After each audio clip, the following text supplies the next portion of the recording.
welcome you all to this session. My name is Joana Oliveira. I'm from the Portuguese Yoga Federation. I'm a volunteer in EUI. And first of all, I would like to introduce you this organization.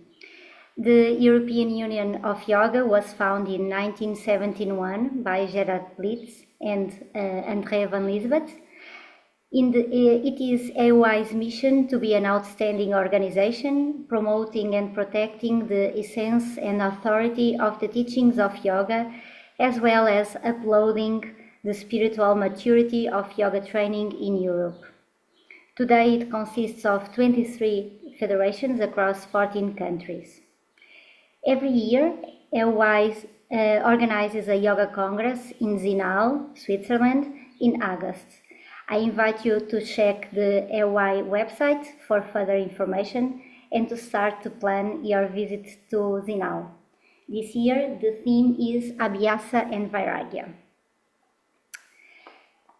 And I would also like to introduce you to our speaker of today. Atul Mulji was born in Mozambique and has been living in Portugal for over 36 years. But his contact with yoga began when he was 15 years old and he was living in India. His quest for freedom took him to various schools, institutes, and gurus, each one helping to deepen his practice and the methods used.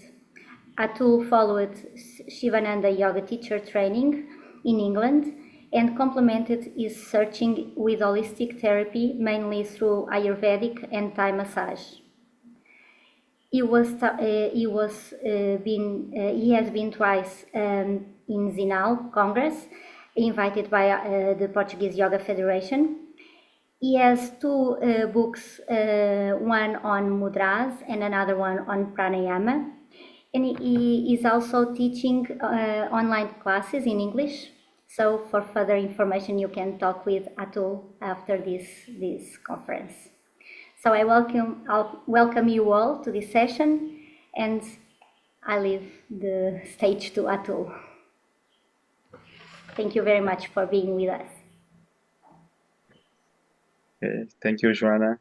Welcome to everyone for this session on yoga and mental health. Oh, you know, the title is a bit tricky because as far as I know, yoga, all the yoga is for the mind, is, to promote mental health, not so much for the body. For the body, there is Ayurveda. I mean, we can look at the definition that Patanjali Maharishi gives about yoga in the second sutra, and that is Chitta Vritti Nirodha. He doesn't talk about Sharira Vritti Nirodha, it's about Chitta Vritti Nirodha. So it's like the fluctuations of the mind, of the Chitta. And that is what yoga should be doing. The purpose of yoga is to calm the fluctuations of the mind, not of the body. Yeah. And that speaks a lot about what yoga is aimed at, is for mental balance, basically, for the mind. Yeah. Yes. It's funny because even though this treatise on Yoga Sutras was written maybe 2,500 years ago, I guess, or more, it is very much valid today. The teachings and the sutras that was written that long ago, and even more relevant today than it was 2,000 years ago. Because my guess is now people are living more today, much more, in the mind here between these two fingers rather than in the previous times. So, which means they're accumulating a lot more stress, tension, anxiety, all kinds of mental issues. So it is dealing with the mental balance a lot more than it was at that time. People have a lot more stress today, lack of time, all kinds of issues in their body and the mind as well. So it makes yoga much more relevant today than it was in that period. I mean, modern man try to make his life more comfortable by devising all kinds of, comfort ways so that we move the body much less because we drive with a car, we sit on a chair, all kinds of things. We have cushions to sleep on. And previous time, people used to walk a lot more. So they were exercising, even just by walking, a lot more using the body for all kinds of issues. And now that is not so. So, of course, the mind is getting taxed a lot more. We get a lot of attention, much more in the mental area. So, like in the head than in the rest of the body. And this then brings about several issues with the mind, with a lot of stress, creating anxiety, depression. I mean, these two terms are very much in fashion today. People even maybe make themselves proud by saying, "Hey, I have a lot of stress, I have anxiety, I have depression," and yeah, but they don't look at a holistic way to treat all these issues. Maybe they take some medication rather than meditation, and that has also, of course, its side effects. Yeah. um, I remember Swami Vivekananda he said that the difference between an ordinary person and an extraordinary person is in the degree of concentration that they can have. And that is very much true because people suffer much more today with the attention deficit, so they cannot hold the concentration. And this begins very early, since the children are in school, they already have problems holding the attention. And then this, of course, carries on and on. Nobody has time.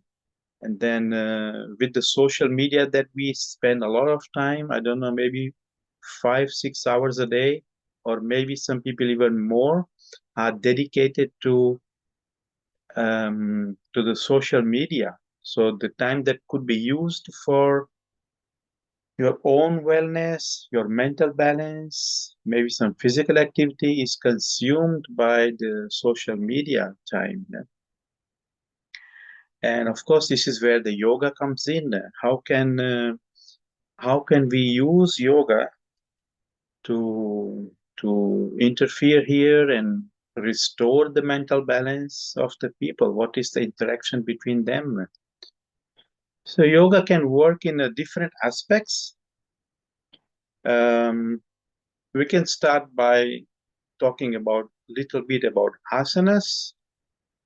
So asanas are the postures, the physical part of yoga that we do. And of course, this has its effect on the mind itself. In fact, it is said that both the body and the mind, they are both extensions of the breath of prana. I mean, the mind is a subtle aspect of the prana, and the body is a more gross form of prana. But they are basically the same energy. One is more gross, one is more subtle.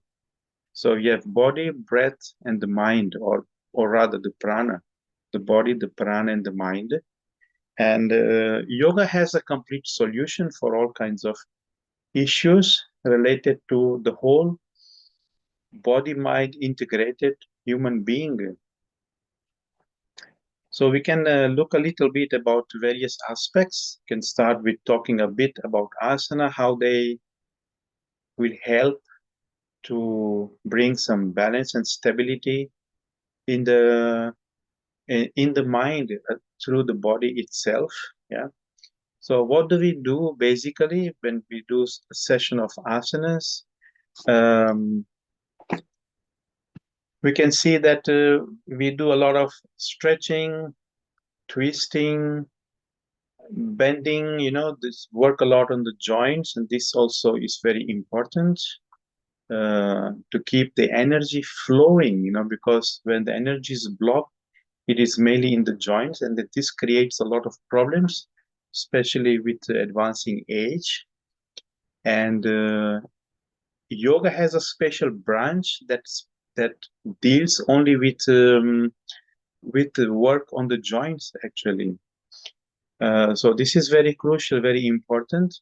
But all these exercises, twisting of the spine, of the body, stretching the muscles, this help to release the stress, but also at some point they help to release endorphins and also neurotransmitters, and these help to also bring a mental balance. The happiness hormones, like oxytocin, serotonin, dopamine,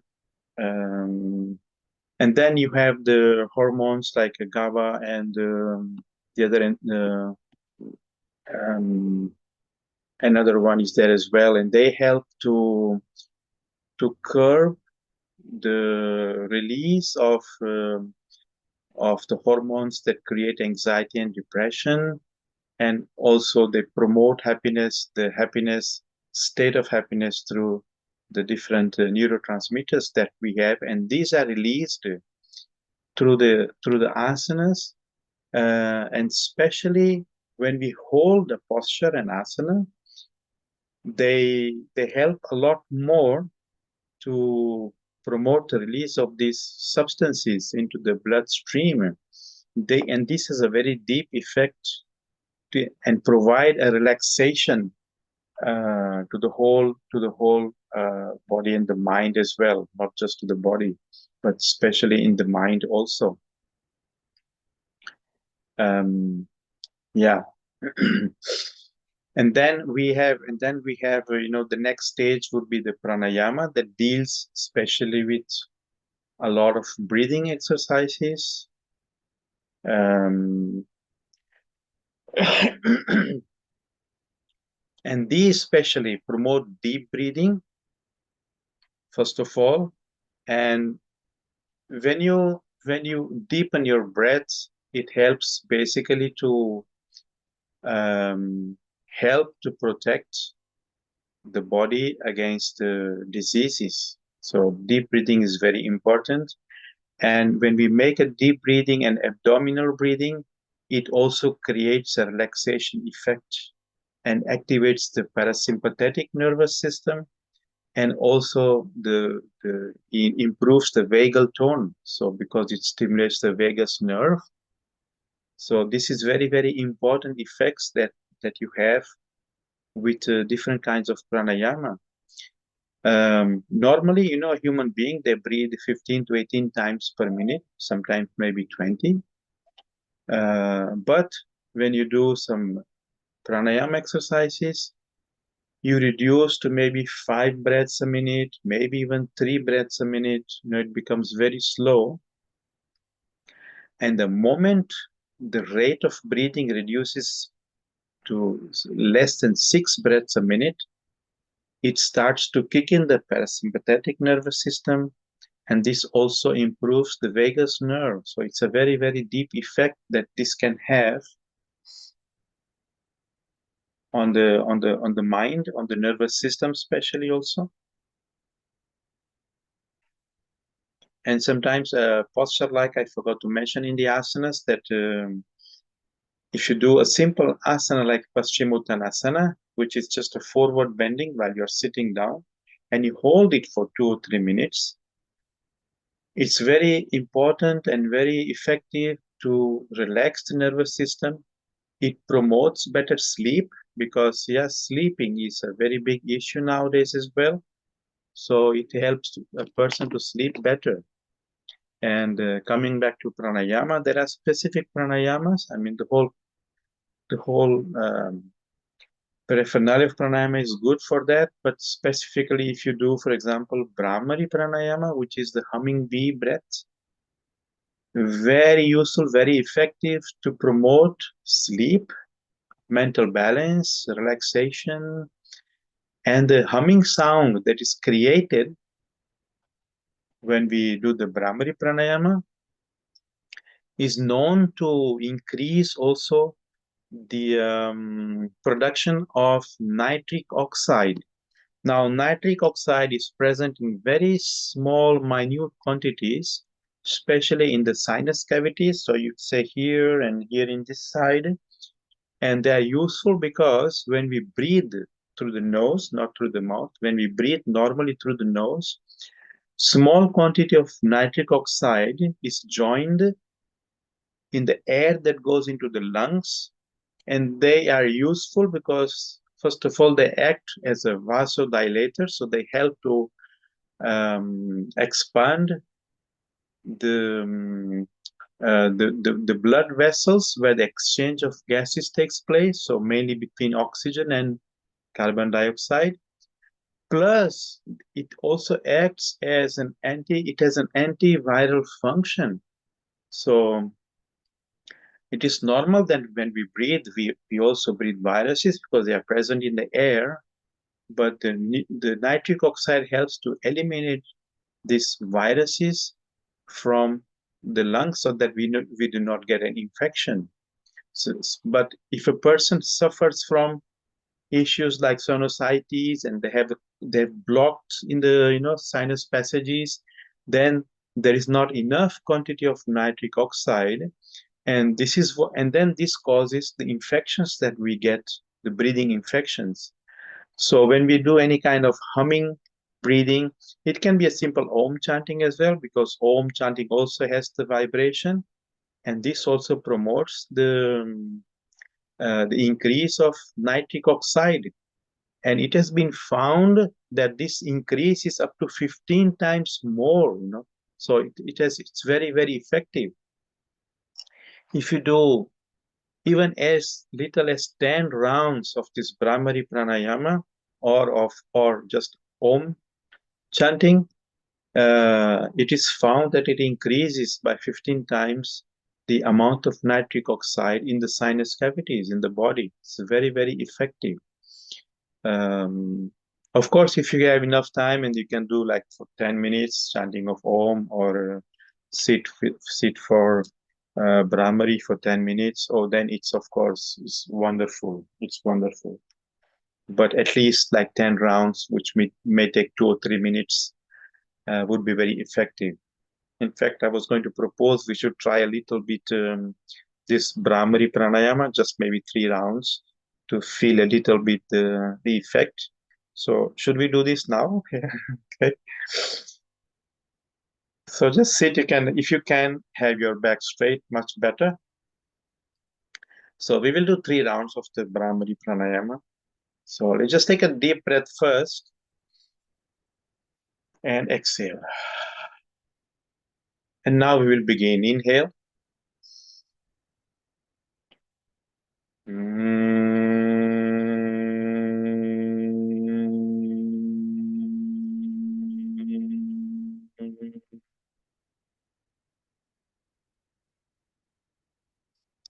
Again, inhale.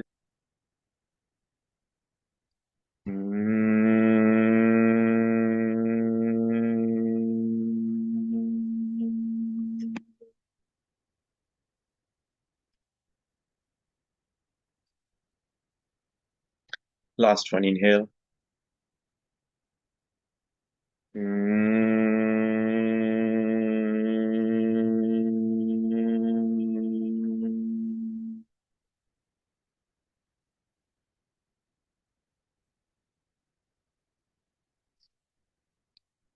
And just sit quietly, observe the vibrations that is created.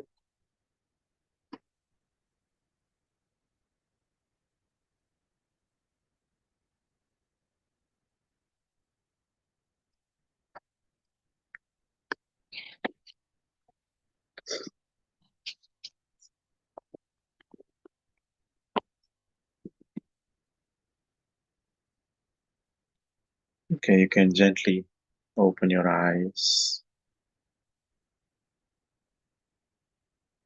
It might already give you a little feeling of calm, sensation of grounding and well-being as well. But of course, If you can do 10, 20, it's much better. You can do that on your own then. So yeah, it is clear that, if you change the way you breathe, you can change your mind. And this is clearly mentioned in the Hatha Yoga Pradipika.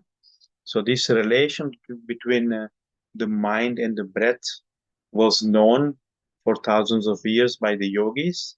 They made a direct connection when they said, chale vate chalam chittam nishchale nishchalam bhavit. So they knew exactly that they could not directly access the mind, but through the breath, you can reach the mind, you can influence the mind.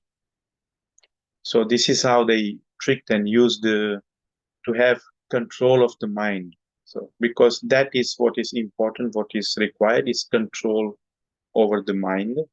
But as it is very subtle and difficult to catch, through the breath you can control the mind. So if your breathing is very rapid and nervous, of course the mind will also be agitated and vice versa.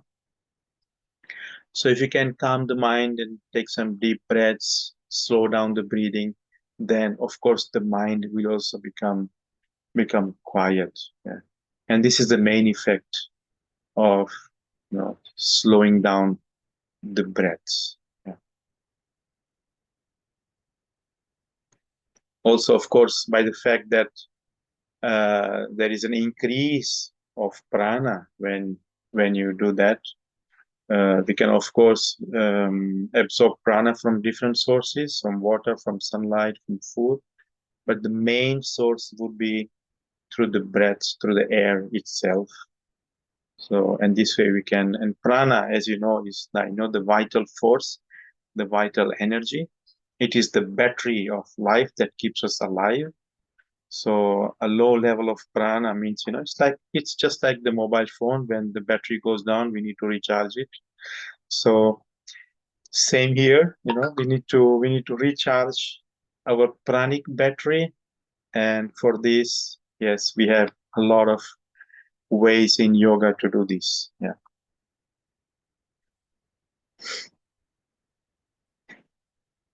And also it helps when you calm the mind, it helps to reduce the number of thoughts, because we can have as many as 60,000, 80,000 thoughts, in a very short time. And if you do a simple practice like what we just did, the Brahmari pranayama or Om, or just a little bit of deep breathing, it starts to reduce the number of thoughts generated by the mind, because mind is nothing but a stream of thoughts. Yeah. So it helps to bring them down, and this helps, of course, to concentration power increases, memory power increases. So many benefits, yeah, that we can have with this.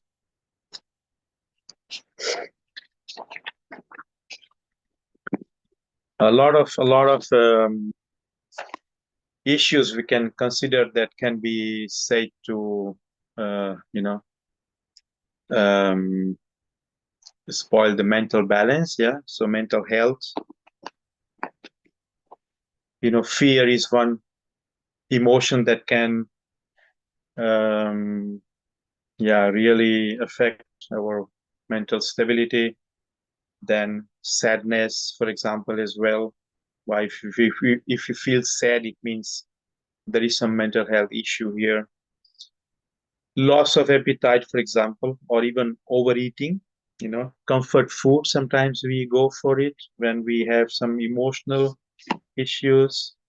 Yes, we all go through emotional issues once in a while, but they should not affect our mental balance. And that is what the definition of Patanjali Maharishi's of yoga means, chitta vritti nirodha. So we should neither get elated if some good news comes, nor get totally depressed when we have some bad news. It should be somewhere more in the state of balance. Of course, we are not a yogi yet, but we should at least strive to come back quickly to a state of balance. Yeah. And we work towards being a yogi. Yes, at least we are an aspiring yogi. Yeah. Then sometimes people, when they cannot deal with issues, with mental issues, then they resort to alcohol or drugs, even worse. Or they can have outbursts of anger, irritation, then or they can isolate themselves as well. It can happen, and then it affects the sleeping pattern. They cannot sleep. That can also then they have difficulty to focus the attention. Feeling tired is also a sign of low energy, which can also be due to emotional discharge. A lot of energy is spent on emotional issues of thinking over things without worries, unnecessary worries, and getting headache because of this also.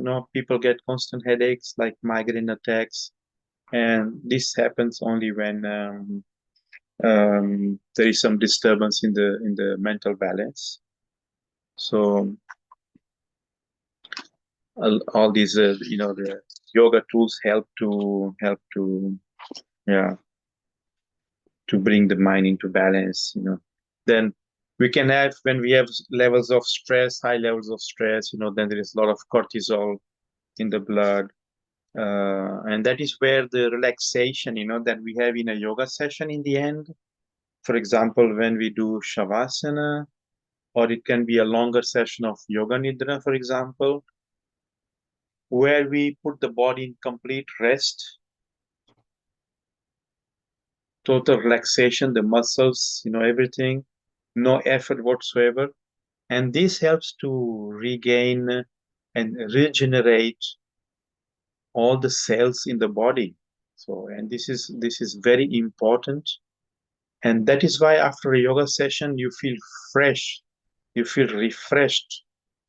Sometimes it's like you just had 4 hours of sleep, in 10 minutes of relaxation at the end of the session. And then you have energy, but calm energy, to go on for another 4 hours before you go to sleep, especially if you do an evening class. It's fine.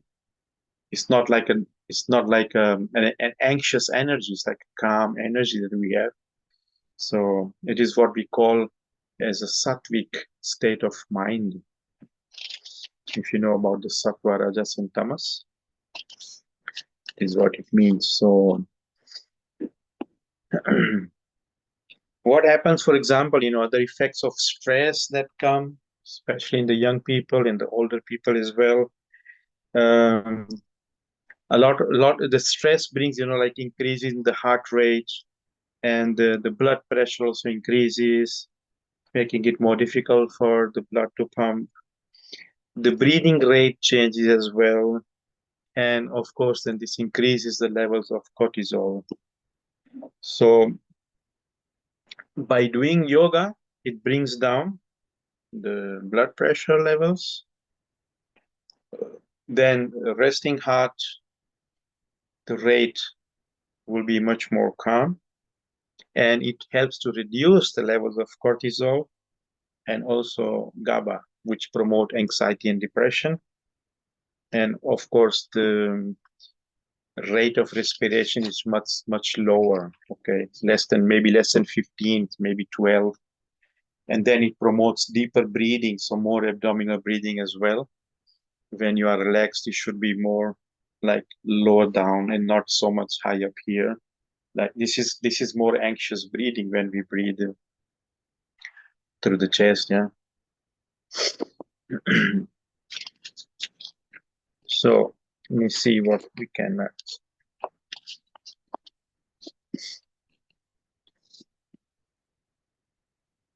And coming back to the breathing, when we simply breathe with awareness, and this already helps to make the breath deeper. Maybe you have noticed that without doing any specific breathing exercise. If you just be aware of your breath, as you inhale, you are aware that you are inhaling.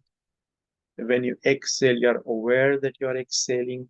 This itself helps to make the breath deeper, because most of the time we breathe in an unconscious way, so we are not even aware of the breath. And a lot of people spend the whole life without awareness of the breathing. We take it for granted. Yeah. But if you want to really live 100% of the time, then we need to breathe 100% also. So much deeper. In a normal case, a person's breath, we only use 10 to 20% of the capacity, not more. Maybe a sports person uses more, but even then, never use the full capacity, because our lungs take up to 6 liters, and we use only 600 ml or maybe 800 ml of the breathing capacity in a normal case.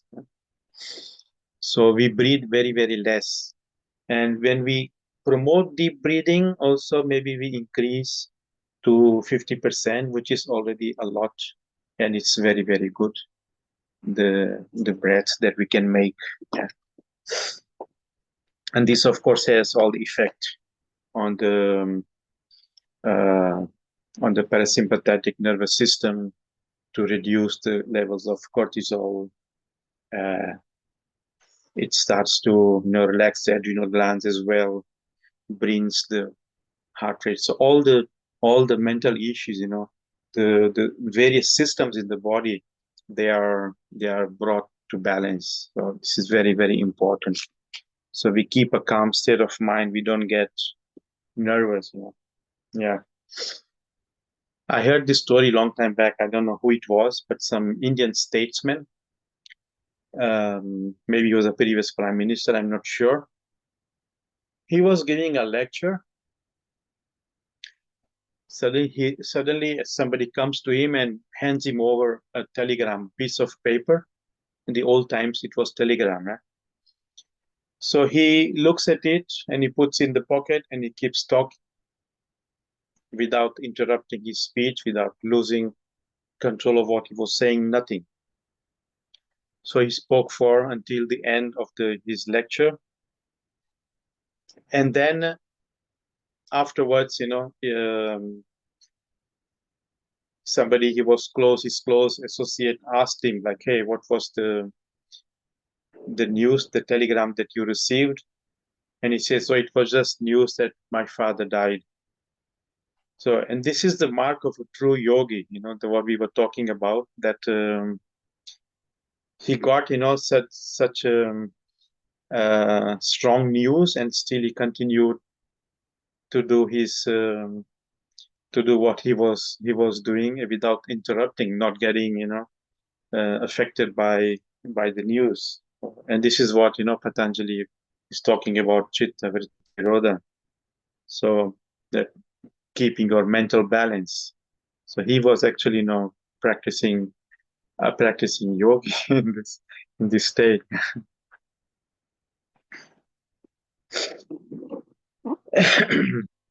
Okay, so then there is what is talked a lot nowadays is meditation. Of course, meditation is wonderful, but mostly people have no time to meditate. So there is this story about a man. He was sitting in a session and he asked the master, hey, how long should I meditate? And the master said, you can meditate for 20 minutes a day. It should be enough. And the student says, what if I don't have 20 minutes? Well, in that case, you should sit for 1 hour, meditate for 1 hour. This was his reply. But yes, you can even start with 5-10 minutes. Yeah. When I do my sessions of pranayama, which happen twice a week, then Not always, but once in a while we do like a 10-minute meditation at the end, and the students, they really love this 10 minutes of meditation. It brings them a lot of peace and calm and to begin the day. Yeah? And mostly I use the breath and the mantra also for this simple meditation. Yes, mantra is very powerful tool also for the mind. So it's very, very effective. And of course, as research is being done, they find that the mantras promote a lot of mental balance, well-being, and mental health as well. So even there are mantras that promote the function of the heart, and there are mantras also that are good for people with cancer. I've seen mantras from some traditions that are used to treat cancer patients. Of course, it doesn't happen in a day or two. It must be done over a few months, but there are cases where it's possible to heal. Yeah. But I like to mention as one story related to the mantra Om Namah Shivaya, for example. And this was an older gentleman from India, a businessman, industrialist, who has no time. And he was diagnosed with angina, and he had to be operated on the heart to get a bypass surgery. And this, they said, we observe you for 3 months and then we will schedule the surgery. Meanwhile, this gentleman met a yogi in India, and he told him that this is what is happening to him, and then he has to have a surgery, and then if yoga could help him. And well, the yogi said, yes, of course. How much time do you have per day? Ah, no, I don't have time. I'm very busy man. So he has no time, but he wants yoga to help him to recover from his situation.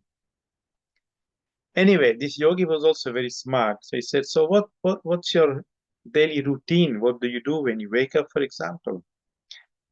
Okay, I wake up at 6 a.m. I do my usual cleanings, and then I sit down to do my prayers, and this takes 45 minutes.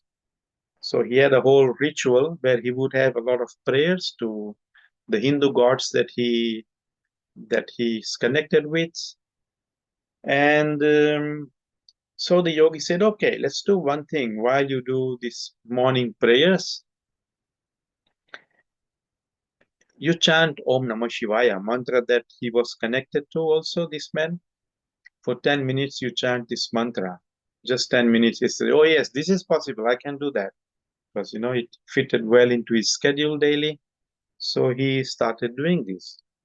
And because he had this routine every day, he had his prayers. Of course, he would chant the mantra every day for 10 minutes without any problem. That would not affect his day after that. So after 3 months, he was scheduled for a checkup to have his surgery. And the doctors were surprised. They said, you don't have, the clots are gone. You don't need to have the surgery. They were shocked, not surprised, but they were shocked. In fact, says, what did you do? He says, well, the only change I made was I'm chanting this mantra that this yogi gave me, and that was all. So, and this was the result of 3 months of chanting Om for 10 minutes. And now this man's son, also a heart surgeon in the United States. He's in India, but his son is in the United States, and he's a heart surgeon. So, of course, the father called his son and told him this is what happened. And now the son is shocked because he's totally into Western medicine, not into mantras and all these things. He says, this is what you did. You give me the contact of the yogi. I need to speak to him to see what happened. So he spoke to him, and he talked to the yogi, and he said, yes, this is, the power of mantra. For example, this is what happened. So this was the result of 3 months of chanting a mantra. and he could avoid a surgery for his heart. Yeah. I'm sure there must be many other examples, but this was told in a lecture by this yogi to where I was sitting in a group as well, and so uh, this was the result. Of course, I never forgot this story. This happened like 4 years ago in one session that he was talking about mantras, basically. Yeah. So they are very, very powerful. Yeah. Mantras, a very simple definition of mantra is what frees the mind. Man is the mantra, is the mind. Tra means to free. So mantra means that which frees the mind. Yeah. And recently also I came across another mantra that there is a special place in India where people go for a pilgrimage and they venerate this a god, and the name is Vittala. So they are supposed to, as they walk for miles and miles and for days and days, they keep chanting Vittala, Vittala, Vittala, Vittala the whole time until they reach there. It may be many days until they reach there, but they are walking and they don't get tired. And recently now it was found out by research about the mantra that this mantra Vittala that you pronounce has a very positive effect, and it's a tonic for the heart, for example. So of course they had a lot of energy with this mantra Vittala to keep walking miles and miles every day. It's amazing, amazing facts that come up and convince uh, convince us even more every day about the power of the mantras. And there are many other also. Yeah. Even if you just chant Om, like 10, 20 minutes a day, like we already spoke a little bit about Om, it has the effect of deactivating the amygdala, which is related to stress, and also the hippocampus, which is connected to depression and anxiety. So it doesn't allow them to proliferate, so it helps to reduce the effects of this of anxiety, stress. Plus it increases the alpha and the theta waves, yes, which of course are crucial for relaxation, and also it improves memory and concentration. Wow, it's a wonderful, such a wonderful effect that it has, just simple chanting of Om. Yeah. Plus, when you chant Om, it has a very special effect. Um, it's something that is known in science as sonoluminescence. Sonoluminescence is actually when particle of sound hits. When a sound particle hits on a free floating body, and then it emits a ray of light. Actually, so this happens when you chant Om, for example. This sound energy goes into the lungs in the alveolus, and there are free floating particles there, and when they hit one particle, a sound wave, it converts into light.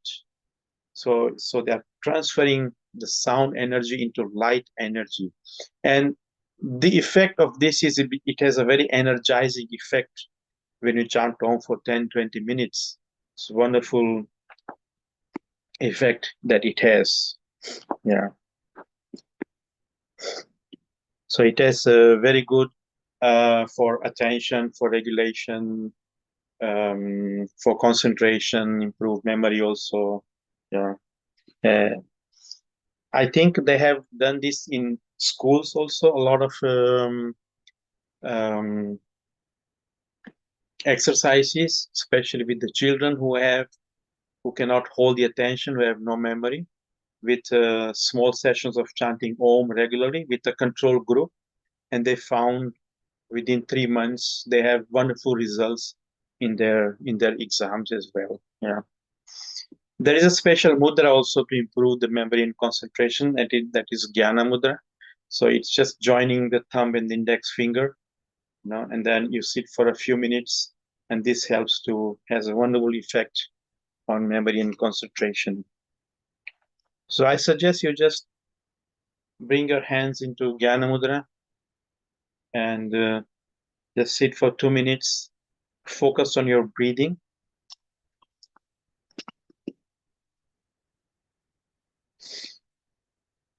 I'll be back in a minute.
Okay, you can gently open the eyes.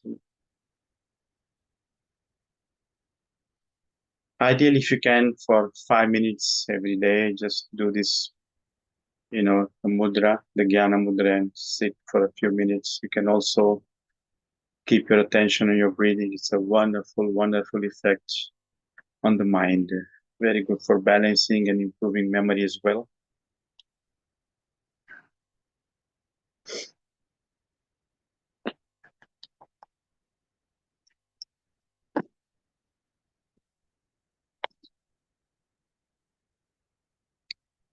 There are many, ways and practices for meditation, for example, but the simplest ones will be based on the breath and eventually on a mantra, using a mantra. Breath and mantra, they are simple, powerful means to meditate, because a mantra has the effect of cutting through the thoughts that we have. So it helps to reduce the number of thoughts, which makes the mind calm, and that promotes that meditation. So because what we need is to have less thoughts when we want to sit and meditate. So this helps a lot, So a little bit of chanting mantra, or if you do a Brahmari pranayama before, then it can be very, very useful to have a session of meditation, which will be much more effective when we do that.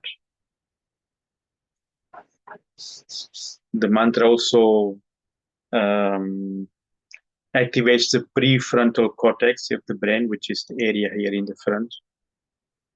And this of course also promotes the production of alpha and theta waves, which are very crucial in relaxation.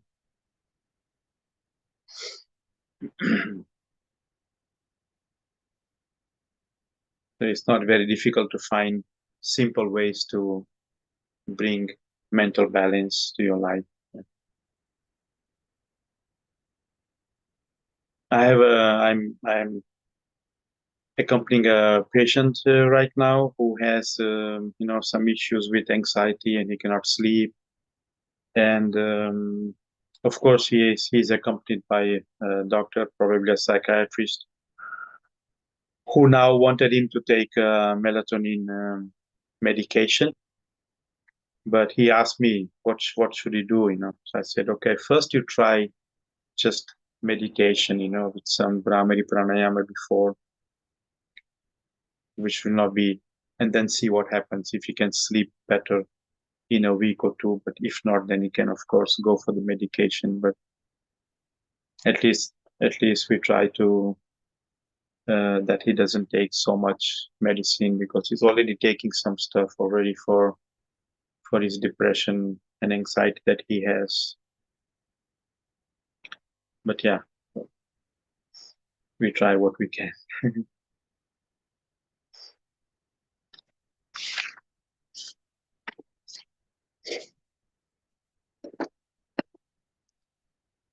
So at this point, I would propose a small practice, maybe a little pranayama. But before that, are there any questions? And then we will do a short practice using some breathing practice and some mantra. So you are welcome to ask anything if you have any questions at this point. No one? Okay. Okay, so let's then continue to a practice. I would propose a small practice of alternate nostril breathing, which is, of course, the most important practice to bring a balance to the mind because it helps to um,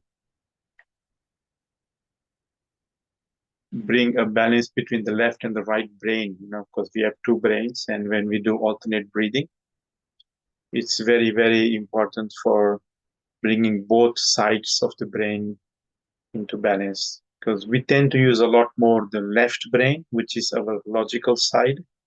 Maybe not so much the women, they are more intuitive, so they use the right brain more. But men mostly use more the left brain. But yes, society promotes using our logical side the whole time and the sympathetic nervous system.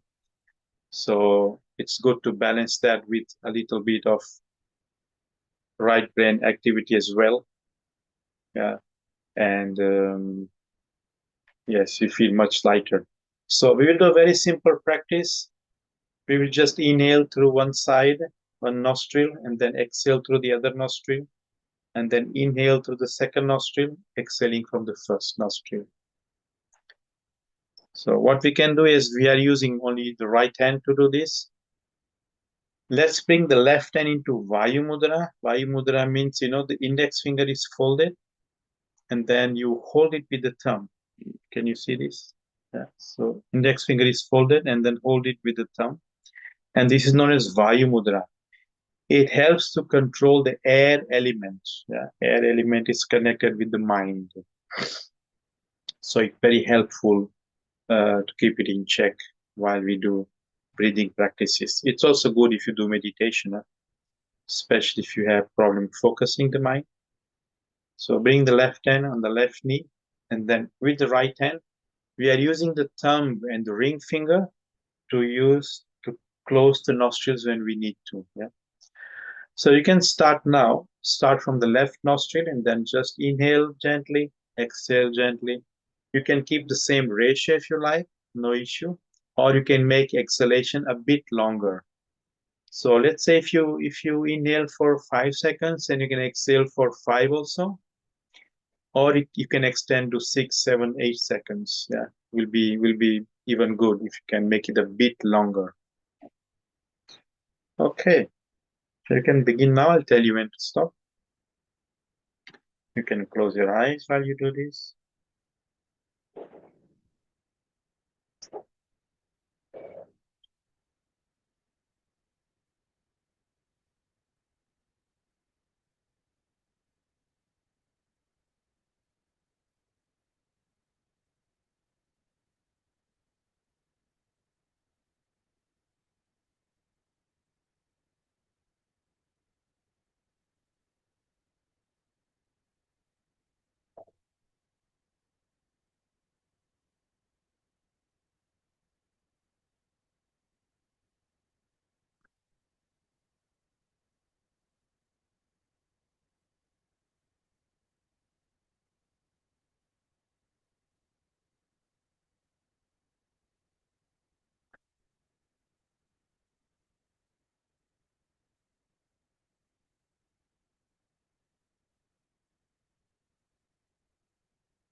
So just continue the practice, but now we will integrate a mantra into this breath, and we will use the Soham mantra for this. So as you inhale, mentally repeat So, and then when you exhale, repeat Hum. So this is a Soham mantra. It is the mantra of the breath itself, and we integrate now into the breath and we repeat it silently on the inhalation and exhalation.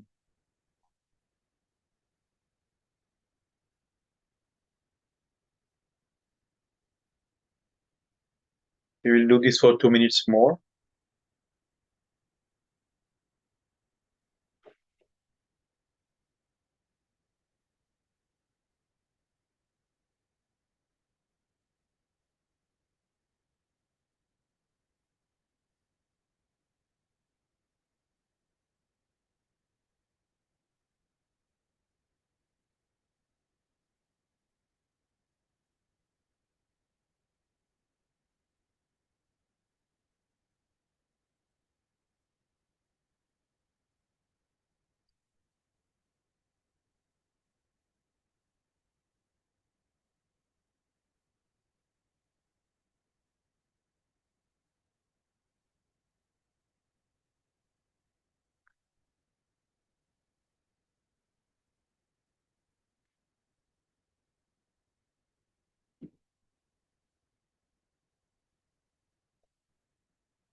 So make one last cycle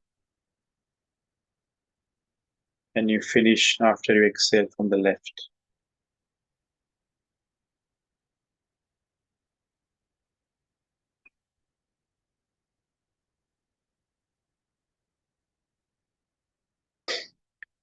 And then sit quietly and observe the sensations.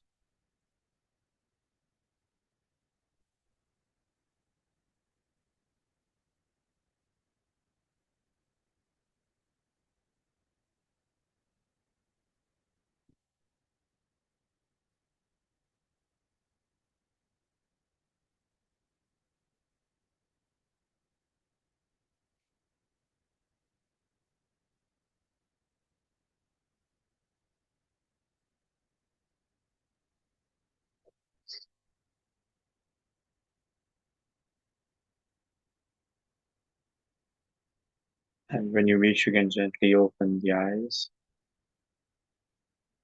So this practice, the breathing that we did,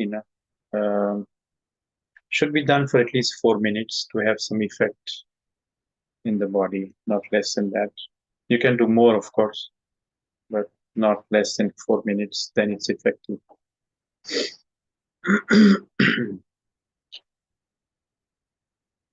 To bring the balance between the left and the right brain.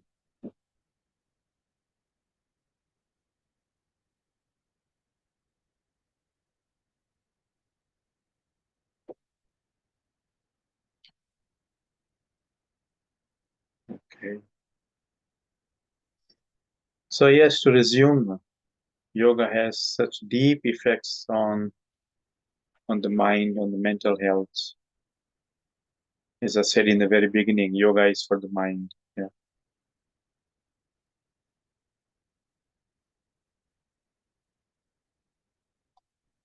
So again, if there is any questions, you are welcome to ask now.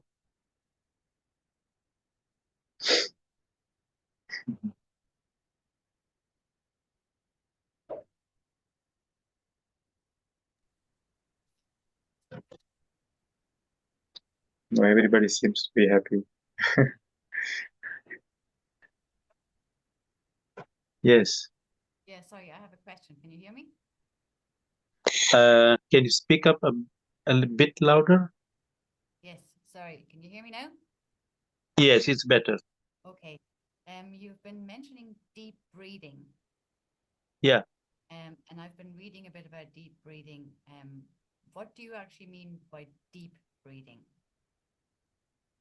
It means basically just the length of the breath is a bit longer than a normal breath. Mm. So let's say a normal breath takes 2 to 3 seconds, not more. This should be at least 5 to 6 seconds. Yeah.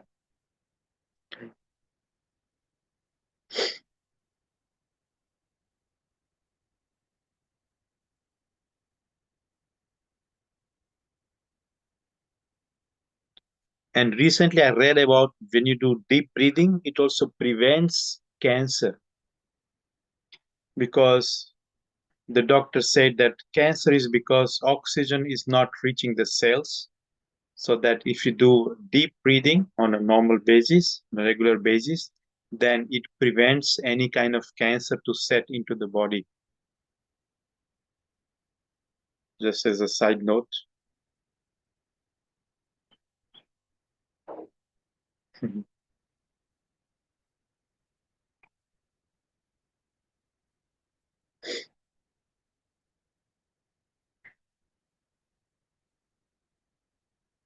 Okay, I think we could end the session if there is no more questions.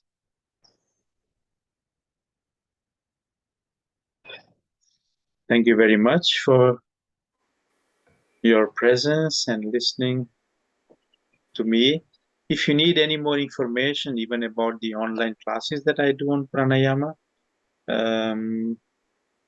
you can send me a message either on WhatsApp or by email. Joanna, is that possible? I don't know. Yes, it's possible. We can add your address email to the video, to the recording that we are sharing with you. Yes, it's possible. Okay. So if you have any question, even later, you are free to contact me and ask. Yeah, and we can put my phone number and people can call me on WhatsApp. It's perfectly okay. It's much faster to get there. Okay. So thank you very much. Om Namah Thank Shivaya. you. Thank you very much, Atul, for sharing with us your knowledge, and thank you also for the wonderful practices. And I would like to encourage you all to go to our website and to our social media to see other sessions on this online program.